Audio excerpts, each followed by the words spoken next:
രണ്ടാനമ്മയാൽ ക്രൂരമായി പീഡിപ്പിക്കപ്പെട്ട ആലപ്പുഴ ചാരുമൂട്ടിലെ വിദ്യാർത്ഥിനിയുടെ വീട് സന്ദർശിച്ച ശേഷം മന്ത്രി വി ശിവൻകുട്ടി സോഷ്യൽ മീഡിയയിൽ കുറിച്ച കുറിപ്പിപ്പോൾ ഹൃദയസ്പർശിയായി മാറിയിട്ടുണ്ട്. നേരത്തെ കുട്ടിയുടെ അനുഭവക്കുറിപ്പ് സോഷ്യൽ മീഡിയയിൽ പങ്കുവച്ചത് ഏറെ ചർച്ചയായിരുന്നു. അതിനു പിന്നാലെ ചാരുമൂട്ടിലെ വീട്ടിൽ കുട്ടിയെ മുട്ടായുമായി മന്ത്രി നേരിട്ട് സന്ദർശിച്ചതിൻ്റെ ദൃശ്യം സോഷ്യൽ മീഡിയയിൽ പങ്കുവച്ചുകൊണ്ട് അദ്ദേഹത്തിൻ്റെ കുറിപ്പാണ് കാണേണ്ടത്. ആ കുഞ്ഞിൻ്റെ കൈകളിലേക്ക് മുട്ടായി നൽകിക്കൊണ്ടുള്ള ചിത്രം പങ്കുവച്ചതിനോടൊപ്പം മന്ത്രി ശിവൻകുട്ടി സോഷ്യൽ മീഡിയയിൽ കുറിച്ച വരികൾ ഇങ്ങനെയാണ്. ആലപ്പുഴ ചാരുമൂട്ടിൽ പിതാവിൻ്റെയും രണ്ടാനമ്മയുടെയും മർദ്ദനത്തിനിരയായ കുഞ്ഞിനെ ഇന്ന് സന്ദർശിച്ചു. ആ കുഞ്ഞുമോളെ നേരിൽ കണ്ടപ്പോൾ എൻ്റെ മനസ്സിൽ ഒരുപാട് വേദന തോന്നി. ഈ സംഭവത്തിൻ്റെ ആഘാതത്തിലും നിറഞ്ഞ ചിരിയോടെയാണ് അവൾ എന്നോട് സംസാരിച്ചത്. സംസാരിക്കുന്നതിനിടയിൽ വാപ്പിക്ക് ഒരു ചെറിയ തെറ്റുപറ്റിപ്പോയതാണ്, വാപ്പിയോട് ക്ഷമിക്കണം എന്ന് ആ കുഞ്ഞ് നിഷ്കളങ്കമായി പറയുമ്പോൾ സ്നേഹമെന്ന വികാരം എത്രത്തോളം ശക്തമാണെന്ന് ഞാൻ തിരിച്ചറിഞ്ഞു. പ്രയാസകരമായ ഈ സാഹചര്യത്തിൽ അവൾക്ക് താങ്ങും തണലുമായി ഞാൻ ഒപ്പമുണ്ടാകുമെന്ന് ഉറപ്പ് നൽകിയിട്ടുണ്ട്. സമൂഹത്തിൽ ഇത്തരം സംഭവങ്ങൾ ആവർത്തിക്കാതിരിക്കാൻ നമ്മൾ ഓരോരുത്തരും ശ്രദ്ധിക്കണം. സ്നേഹത്തോടെ മന്ത്രി വി ശിവൻകുട്ടി. നേരത്തെ ഈ സംഭവം ശ്രദ്ധയിൽപ്പെട്ടതിന് പിന്നാലെ കുട്ടിയുടെ അനുഭവക്കുറിപ്പ് സോഷ്യൽ മീഡിയയിൽ പങ്കുവച്ചതിന് പിന്നാലെ സംസ്ഥാനത്തെ സ്കൂളുകളിലെ വിദ്യാർത്ഥികൾ വീടുകളിൽ നേരിടുന്ന അതിക്രമത്തെ സംബന്ധിച്ച് കൃത്യമായി മനസ്സിലാക്കാൻ വേണ്ടിയുള്ള പരിശോധനകൾ നടത്താനും വിദ്യാഭ്യാസ വകുപ്പ് തീരുമാനിച്ചു.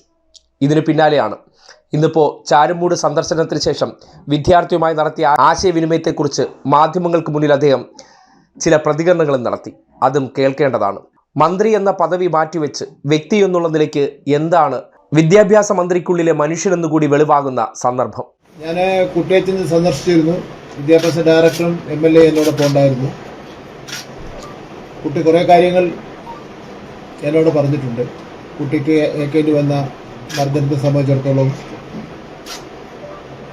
അങ്ങനെ ഒരുപാട് പ്രയാസം, അതെല്ലാം ഞാൻ പറയുന്നില്ല. നമുക്ക് കേട്ടാൽ തന്നെ വല്ലാത്ത വിഷമം തോന്നുന്ന ഒരുപാട് കാര്യങ്ങൾ ആ കുട്ടി എന്നോട് പറഞ്ഞു. അപ്പം ഞങ്ങളെല്ലാം പോകാൻ വേണ്ടി എണീറ്റപ്പോൾ കുട്ടി വിടുന്നില്ല, കയ്യിൽ കയറി നിർബന്ധമായിട്ട് പിടിക്കുക.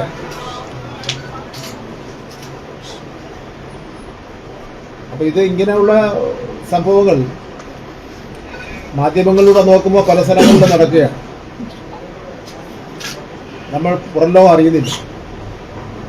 ഇതിനൊരു ശക്തമായ ഇടപെടൽ നടത്താൻ വേണ്ടി തീരുമാനിച്ചു. അതിൻ്റെ ഭാഗമായി ഈ ഇത്തരം കുടുംബങ്ങളിൽ നിന്ന് വരുന്ന കുട്ടികളെ അവരുടെ അഡ്രസ് തദ്ദേശ സ്വയംഭരണ സ്ഥാപനങ്ങളുടെ അടിസ്ഥാനത്തിൽ ശേഖരിക്കാൻ വേണ്ടി വിദ്യാഭ്യാസ ഡയറക്ടർക്ക് നിർദ്ദേശം കൊടുത്തു. അത്തരം വിദ്യാർത്ഥികൾക്ക് സ്കൂളിൽ പ്രത്യേക ശ്രദ്ധ നൽകേണ്ടതായിട്ടുണ്ട്. തദ്ദേശ സ്വയംഭരണ സ്ഥാപനങ്ങൾ പ്രത്യേക ശ്രദ്ധ നൽകേണ്ടതായിട്ടുണ്ട്. ഏത് വാർഡിലാണോ താമസിക്കുന്നത് ആ വാർഡ് കൗൺസിൽ പ്രത്യേക ശ്രദ്ധ നൽകേണ്ടതായിട്ടുണ്ട്. ഇതൊരു വ്യക്തിപരമായ പ്രശ്നമല്ല, നാട്ടിലെ ജനങ്ങളുടെ പ്രശ്നമാണ്. ലോകത്ത് പല കാര്യങ്ങളും നമ്മൾ വെറുക്കപ്പെടുകയും വിമർശിക്കപ്പെടുകയും ചെയ്യുന്ന രാജ്യങ്ങളിൽ പോലും കുട്ടികളുടെ ഈ കാര്യത്തിൽ അവർ കർശന നിലപാടാണ് സ്വീകരിക്കുന്നത്. യഥാർത്ഥത്തിൽ ആ മകള് ഇരുന്ന് കാര്യങ്ങൾ പറയുമ്പോൾ ഇങ്ങനെ ഈ ക്രൂരത കാണിക്കാൻ വേണ്ടിയുള്ള മാനസികാവസ്ഥയിൽ എത്തുന്നു എന്നുള്ളതാണ്. ഇത് ഞങ്ങളെല്ലാം കൂടെ ഇവിടെ വന്ന് ഈ കാര്യത്തിൽ ഇടപെട്ടില്ലെങ്കിൽ ഇത് ഒരാഴ്ച കഴിയുമ്പോൾ തേഞ്ഞുമാഞ്ഞങ്ങ് ഇതിന് പോകും. അതങ്ങനെ വിടുന്നതിന് വേണ്ടി കഴിയും. അതുകൊണ്ട് കുട്ടികളുടെ സുരക്ഷ ഉറപ്പാക്കാൻ പുതിയൊരു കർമ്മ പദ്ധതി പൊതുവിദ്യാഭ്യാസ വകുപ്പ് കൊണ്ടുവരികയാണ്. സുരക്ഷാ മിത്രമെന്നാണ് കർമ്മ പദ്ധതിയുടെ പേര്. ഇത്തരം സംഭവങ്ങൾ ആവർത്തിക്കാതിരിക്കാൻ പൊതുവിദ്യാഭ്യാസ വകുപ്പ് ഒരു പ്രത്യേക കർമ്മ പദ്ധതിക്ക് രൂപം നൽകുകയാണ്. ഈ പദ്ധതിയുടെ കുട്ടികൾ അനുഭവിക്കുന്ന ദുരിതങ്ങൾ കണ്ടെത്താനും അവർക്ക് ആവശ്യമായ സംരക്ഷണം ഒരുക്കാനും സാധിക്കും.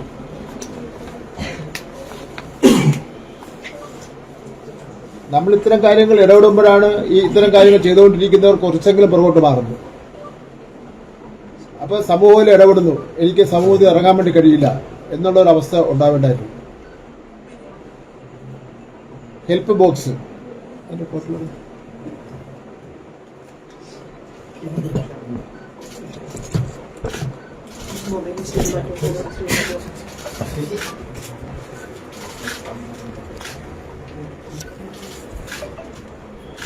സ്കൂളുകളിലും കുട്ടികൾക്ക് അധ്യാപകരോട് പരാതിപ്പെടാനും വീട്ടുകാർക്ക് പരാതിപ്പെടാനും ഭയമാണ്, ഭയമാണ്. ഇപ്പൊ തന്നെ നമ്മുടെ മോളച്ചെന്ന് കണ്ട ശേഷം പലരുടെയും ഈ കാര്യങ്ങൾ പറഞ്ഞ് അവളും ഒരു അല്ലെങ്കിൽ പരാതികൾ പരിശോധിച്ച് നടപടിയെടുത്ത ശേഷം തൊട്ട് ഇമ്മീഡിയറ്റ് ആയിട്ടുള്ള ഓഫീസറെ, ഓവർലോട്ടുള്ള ഓഫീസറെ അറിയിക്കേണ്ടതായിട്ടുണ്ട്. ഇതിന്റെ ഭാഗമായിട്ട് വേറൊരു കാര്യം കൂടെ ചെയ്യാൻ വേണ്ടി പോവുകയാണ്. നമുക്ക് കുറേ കൗൺസിലേഴ്സ് ഉണ്ടല്ലോ, സ്കൂൾ കൗൺസിലേഴ്സ്, അവരാണല്ലോ കൗൺസിലിംഗ് ചെയ്യുന്ന കുട്ടികളെ. അപ്പം അതുകൊണ്ട് ജില്ലാ അടിസ്ഥാനത്തിൽ കൗൺസിലേഴ്സിന്റെ യോഗം വിളിച്ച് ചേർക്കാൻ വേണ്ടി തീരുമാനിച്ചു. എന്നിട്ട് അവരോട് വേറെ ആരെയും പങ്കെടുപ്പിക്കുന്നില്ല, ഞാനും വിദ്യാഭ്യാസ ഡയറക്ടറും വളരെ പ്രധാനപ്പെട്ട ചില ഉദ്യോഗസ്ഥന്മാരോട് പങ്കെടുത്തിട്ടുള്ള അവര് കൗൺസിലിംഗ് ചെയ്തപ്പോൾ അവർക്ക് വന്നിട്ടുള്ള അനുഭവങ്ങളെ സംബന്ധിച്ചിടത്തോളം ഒന്ന് കേൾക്കാൻ വേണ്ടി പോവുക രഹസ്യമായിട്ട്. കേട്ടതിന്റെ അടിസ്ഥാനത്തിൽ അത്തരം കാര്യങ്ങൾ ഒരു ഇവരെ യോഗം കേരള അടിസ്ഥാനത്തിൽ വിളിച്ച് ചേർക്കാൻ വേണ്ടി തീരുമാനിച്ചിട്ടുണ്ട്. ആദ്യം വിളിക്കുന്ന വിദ്യാഭ്യാസ വകുപ്പിൽ തന്നെ വർക്ക് ചെയ്യുന്ന ആൾക്കാരെയാണ് ആദ്യം വിളിക്കാൻ വേണ്ടി തീരുമാനിച്ചിട്ടുള്ളത്.